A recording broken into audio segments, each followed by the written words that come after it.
Atenção, região Centro-Oeste. Vem aí a 34ª Conferência de Escola Dominical em Brasília. O Espírito Santo capacitando a igreja para o ensino da verdade. De 11 a 14 de outubro na Assembleia de Deus de Brasília, em Taguatinga. Inscrições em breve pelo site coed.com.br. E para mais informações, ligue para 21 2406 7352 ou pelo nosso WhatsApp 21 96452 2990. Monte sua caravana e participe. 34ª Conferência de Escola Dominical. Uma realização CPAD, a editora da Escola Dominical.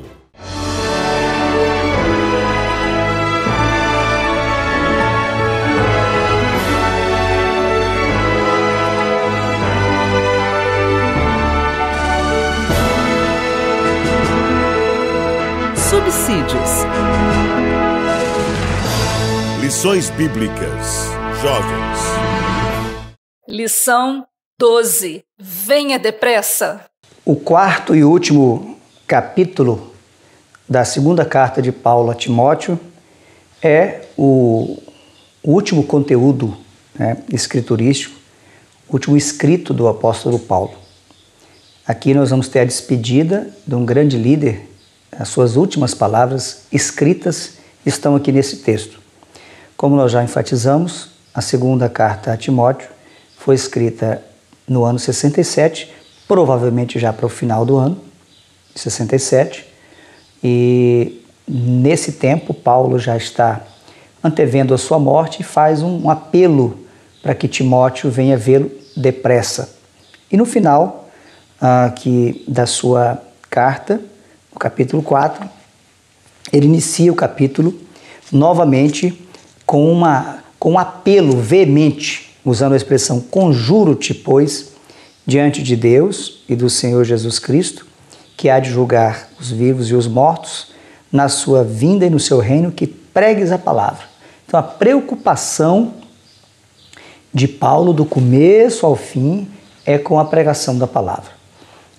A preocupação com que Timóteo preservasse o conteúdo da sã doutrina. O conteúdo escriturístico do Antigo Testamento, o conteúdo escriturístico do Novo Testamento, que Paulo já havia deixado escrito, as cartas já estavam circulando, e o conteúdo que ele havia transmitido diretamente para Timóteo. Então, a mensagem apostólica, a ortodoxia, a mensagem correta. Esta sempre foi a preocupação de Paulo. E precisa continuar sendo a nossa preocupação. Nós temos que nos voltar para o conteúdo escriturístico, conteúdo das Escrituras. Existem muitas interpretações, muitas teologias, mas nós precisamos submeter todas elas ao crivo, ao escrutínio da palavra de Deus, que é a nossa única regra infalível de fé e de prática. Nós cremos na inspiração plenária e verbal da Escritura. E por isso nós nos guiamos única e exclusivamente pela Escritura Sagrada, pelas Sagradas Escrituras, pela Palavra de Deus. E Paulo então está dizendo, você deve pregar a tempo e fora de tempo, redarguir, repreender, exortar, com toda a longanimidade e doutrina.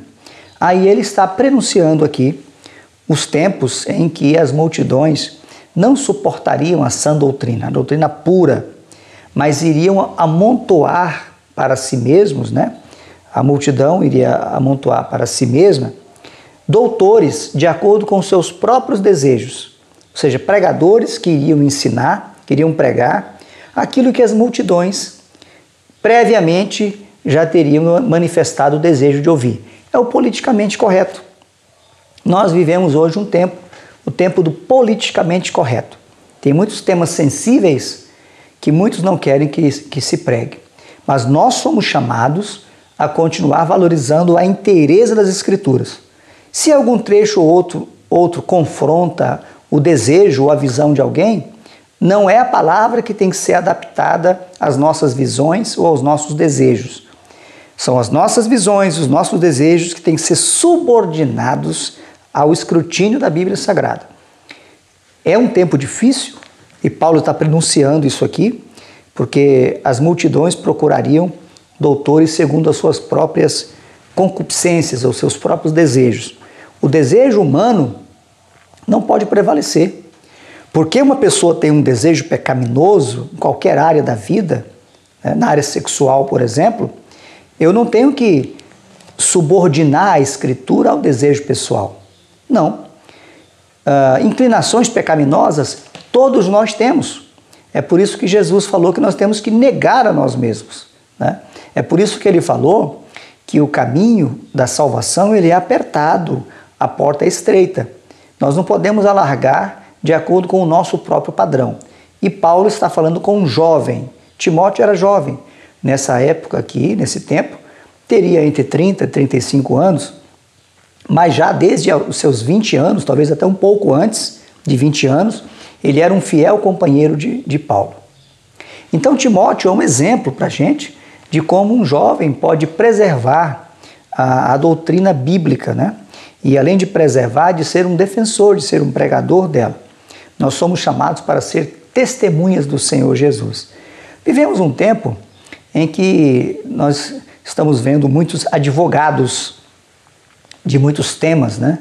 Aí, inclusive nas redes sociais. Mas antes disso, nós temos que ser testemunhas, testemunhar com a vida, né? O cumprimento do que a Bíblia estabelece. Paulo, então, passa a falar aqui da iminência da sua morte, né? Já estou sendo oferecido por aspersão de sacrifício e o tempo da minha partida está próximo. Fala da sua convicção de ter cumprido a sua carreira, né? Combati o bom combate, acabei a carreira, guardei a fé, e fala da sua esperança, que nós chamamos de esperança escatológica, esperança na eternidade. Esse também, como já destacamos em outras aulas, é um ponto muito importante, porque a nossa esperança não está nas coisas terrenas, a nossa esperança está nas coisas celestiais. E desse ponto em diante, ele então diz, procura vir ter comigo depressa, e passa a falar da situação de solidão que ele estava vivendo. Demas, que tinha desamparado, amando o presente século, possivelmente ele passou a valorizar interesses pessoais e talvez até econômicos, né, oportunidades que a vida lhe ofereceu, e ele valorizou essa oportunidade mais do que o serviço cristão. E ele fala de outros que tinham viajado certamente para cumprir alguma missão, né, como o caso de Crescente, que foi para a Galácia, e Tito, que foi para a Dalmácia. Então esses aqui certamente pelo próprio comissionamento de Paulo. Aí ele diz, só Lucas está comigo, toma Marcos e traze-o contigo, porque é muito útil para o ministério. Aí fala de outros, fala de Tíquico, que enviou a Éfeso, pede para que traga a capa, que ficou em Troade, na Ásia Menor, na casa de Carpo, e os livros e principalmente os pergaminhos. Então, a capa, em função do frio, né? O inverno estava se aproximando, os livros, né? Paulo ele era um autodidata, né? Além de ter a formação anterior, porque ele estudou aos pés de Gamaliel, mas ele continuava estudando, então aqui era para alimentar o seu intelecto, então Paulo cuidava do seu intelecto, e principalmente os pergaminhos, aqui são os escritos sagrados, né? Livros do Antigo Testamento, que eram as escrituras que circulavam na época, além dos próprios escritos de Paulo também, as cartas às igrejas que já circulavam à época. Então ele pede que Timóteo traga então para ele a capa, os livros e principalmente os pergaminhos. Fala depois aqui de Alexandre, o latoeiro, que lhe causou muitos males, ele não detalha quais são, né? E fala da sua primeira defesa, certamente a primeira audiência do seu julgamento, em que ele não foi assistido por ninguém. E finalmente roga que Timóteo venha vê-lo antes do inverno, né? Porque naquela época as navegações eram suspensas no período de inverno. Então essa é a síntese da nossa lição de hoje. O texto principal, combati o bom combate, acabei a carreira, guardei a fé, 2 Timóteo 4 e 7. Resumo da lição, de uma das cadeias romanas, possivelmente acorrentado esperando por sua execução, Paulo escreveu a Timóteo e apelou para vê-lo depressa. No primeiro ponto da nossa lição, nós relembramos a questão da época, anos 67 da era cristã, que era o ápice das perseguições iniciadas por Nero no ano 64, depois do incêndio de Roma, que segundo os historiadores foi o próprio Nero que determinou que a cidade fosse incendiada e depois colocou a culpa nos cristãos. Então esse é o contexto histórico, contexto político da época. E Paulo foi preso, provavelmente no final do ano 65, e aqui já no ano 67, no final do ano, ele já está antevendo o final do seu ministério e também da sua vida. O primeiro ponto é instando a Timóteo para que pregue a palavra, é o que nós já destacamos aqui, e ele usa inclusive a expressão conjuro-te, que no grego é um apelo solene, né? Paulo já tinha feito isso na primeira carta, no capítulo 5, versículo 21, quando ele vai falar ali a respeito do juízo, né? Da escolha e do juízo, da disciplina eclesiástica em relação aos presbíteros, e aqui ele fala em relação à missão de pregar o evangelho. Conjuro-te solenemente, é um apelo solene que ele está fazendo para essa incumbência missional que ele dá a Timóteo. Sobre a missiologia paulina, né, a gente destaca aqui a essência da pregação, a pregação bíblica, a pregação escriturística, que, como nós já falamos, era a pregação da piedade, o mistério da piedade, que é Cristo. Cristo, Filho de Deus, humanizado, crucificado, ressurreto e glorificado. Esta é a essência. Então, Paulo não se valeu de filosofias, não se valeu de nenhum conteúdo humanista, um conteúdo secular. Nós temos que tomar muito cuidado. Aliás, essas lições, as cartas pastorais, eu penso que a mensagem principal delas seja esta: a essencialidade, a genuinidade da mensagem bíblica, que tem que ser uma mensagem cristocêntrica, a mensagem do Evangelho, que é o mistério da piedade. E nesse ponto, inclusive, nós destacamos aqui o conteúdo da pregação, no subtópico 3, nós falamos sobre isso, inclusive pelo fato de que Paulo já estava antevendo o tempo que muitos rejeitariam a sã doutrina. No segundo ponto, combati o bom combate. Aqui é a expectativa de Paulo da sua partida e da necessidade de fazer uma transição. Então ele está enfatizando aqui a Timóteo que ele devesse responsabilizar-se pelo prosseguimento da pregação da mensagem. Um dos sinais da boa liderança é uma transição tranquila.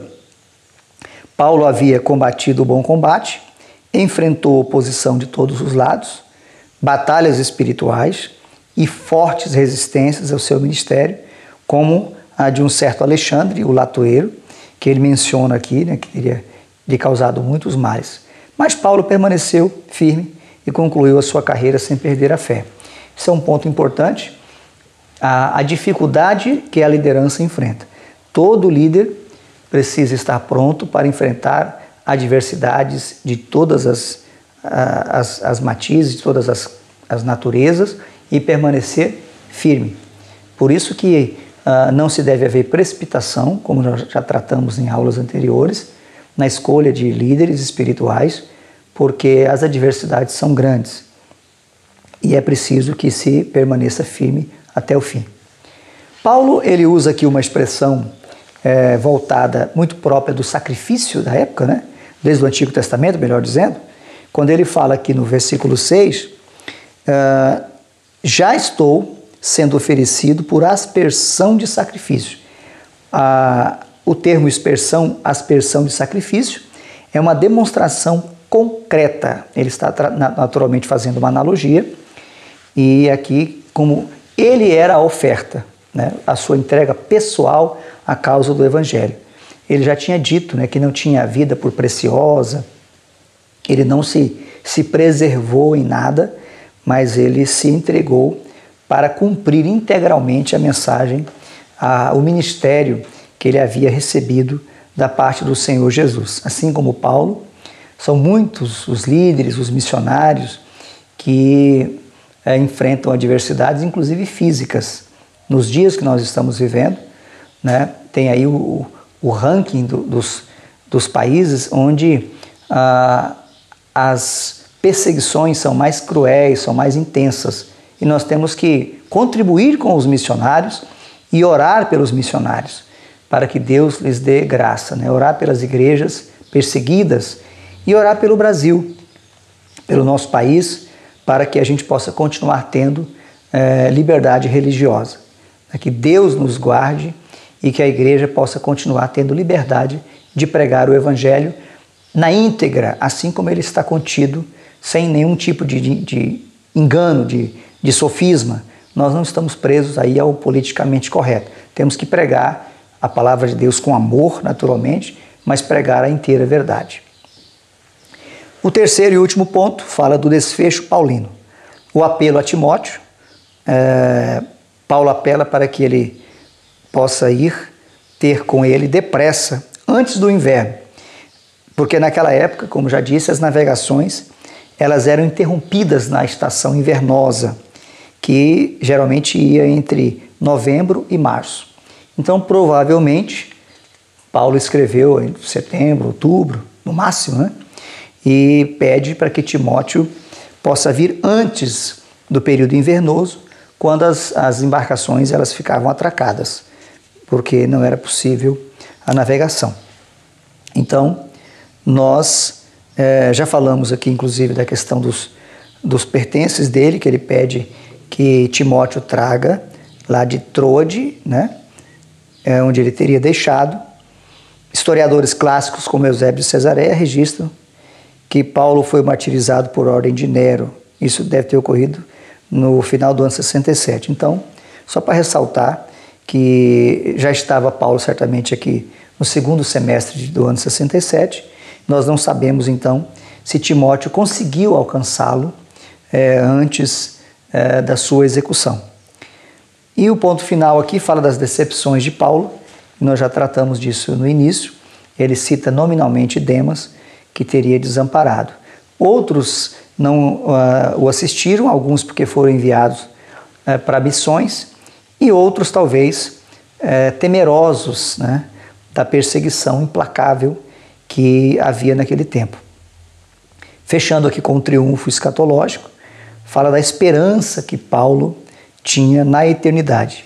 O mesmo Senhor o livraria de toda a má obra e o guardaria para o seu reino celestial. A morte não seria o fim. Os céus esperavam o apóstolo Paulo. Então é com essa esperança que ele encerra o seu ministério. Assim, então, nós concluímos o estudo das cartas de Paulo a Timóteo. Estudamos toda a primeira carta e agora estudamos essa segunda carta. E o cenário da segunda carta é Paulo em Roma, possivelmente na prisão mamertina, sofrendo ali as agruras da sua prisão, já antevendo a sua morte, rogando para que o amado filho Timóteo pudesse ir para vê-lo em tempo, antes do inverno. Não sabemos se Timóteo conseguiu chegar a Roma antes do martírio de Paulo, né? Segundo a tradição, os historiadores da igreja dos primeiros séculos, após o período do Novo Testamento, registram que Paulo teria sido martirizado em Roma, por ordem do imperador Nero. Conclusão, Paulo teve Timóteo como fiel cooperador, pronto tanto para assisti-lo pessoalmente, como para cumprir missões distintas quando designado. Que o Espírito Santo incline o nosso coração para o serviço cristão humilde em nossas igrejas locais, ao lado de nossos líderes, onde quer que ele nos envie, sempre sob a autoridade de nossa liderança. Penso que um ponto a ser enfatizado, então, é o grande exemplo que Timóteo representa para toda a juventude do nosso tempo. Teve uma conversão autêntica, teve um testemunho exemplar, que foi notado logo nos primeiros anos, a ponto dele ser recomendado para viajar com Paulo a partir da cidade de Listra, na Licaônia, na província romana da Galácia, a sua cidade natal e onde ele se converteu. E dali ele acompanha Paulo nas duas grandes viagens missionárias, a segunda e a terceira, atende a Paulo no comissionamento para algumas igrejas como Tessalônica, a igreja de Tessalônica, de Corinto e a própria Éfeso, né? E agora aqui está em Éfeso atendendo esse chamado de Paulo para ir a Roma, para assistir pessoalmente o apóstolo Paulo. Então que Deus nos inspire com a sua graça para que nós também tenhamos disposição de servir a Deus, servindo aos líderes aos quais Ele chamou. Que Deus abençoe a você e assim concluímos mais esta aula em nome de Jesus.